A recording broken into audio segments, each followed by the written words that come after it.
আসসালামু আলাইকুম। আমরা এখন অবস্থান করছি জেদ্দা এয়ারপোর্ট। আমরা আকাশা এয়ার, আমরা এই ফ্লাইটে কলকাতায় যাব।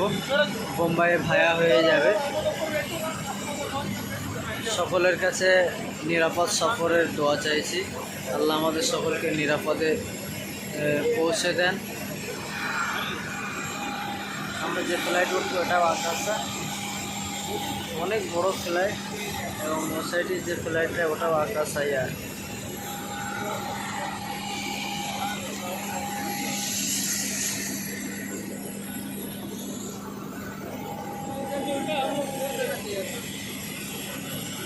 जाना पड़ेगा उधर।